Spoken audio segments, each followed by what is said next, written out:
নমস্কার, আমি Militão. Militão রান্নায় আজ থাকছে লেমন পনির।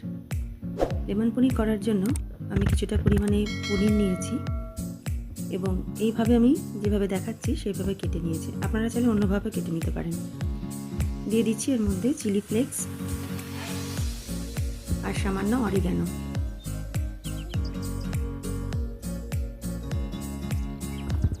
আর লেমন জেস্ট।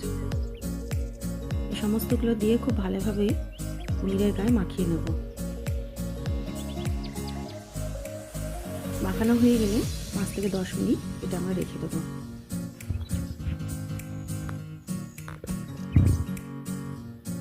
এবার একটা কড়াই নিয়েছি, তাতে দিয়ে দিচ্ছি বেশ খানিকটা মাখন। মাখনটা খুব ভালোভাবে গলিয়ে নেব।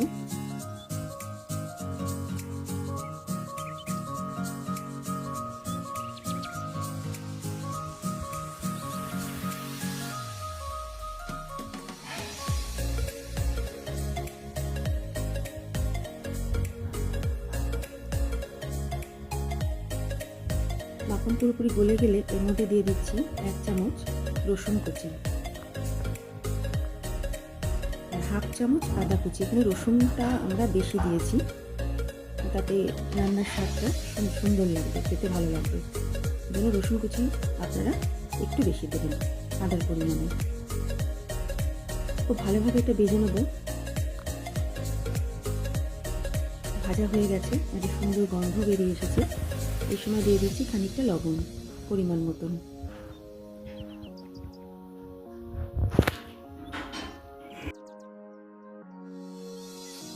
এবার দিচ্ছি 1 বাটি ফ্যাটানো দই।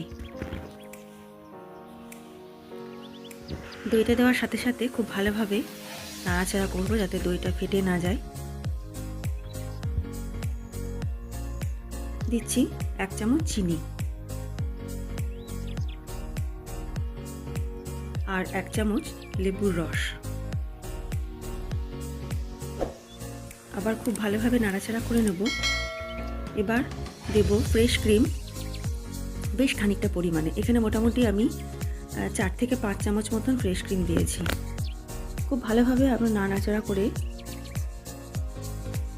ক্রিমটাকে পুরোপুরি মিশিয়ে নেব। এবার দিচ্ছি আবার কিছুটা লেমন জেস্ট।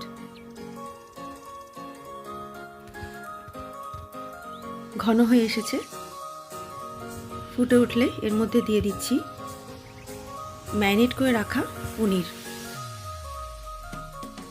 সম্পূর্ণ পনিরের টুকরোগুলো দিয়ে দেবো। আর গ্যাসের ফ্লেমটা একেবারে আমরা বন্ধ করে দেবো। খুব আলতো হাতে নাড়াচাড়া করে সম্পূর্ণ গ্রেভির সাথে পনিরটা মিশিয়ে নেব যাতে পনির ভেঙে না যায়।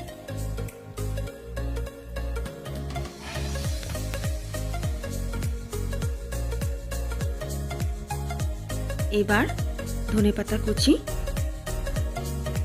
আর 1 চামচ মাখন দিয়ে পরিবেশন করে ফেলুন লেমন পনির। রুটি বা পরোটার সাথে খুব ভালো লাগবে খেতে।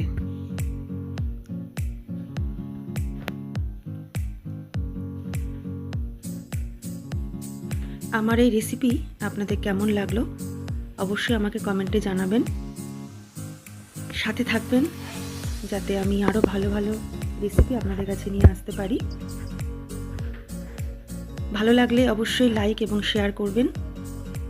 দেখা হচ্ছে পরের কোনো এক রান্নার ভিডিওতে। আর যারা আমার চ্যানেলকে এখনও সাবস্ক্রাইব করেনি তারা অবশ্যই আমার চ্যানেলকে সাবস্ক্রাইব করবেন। সকলে ভালো থাকুন, সুস্থ থাকুন। ধন্যবাদ।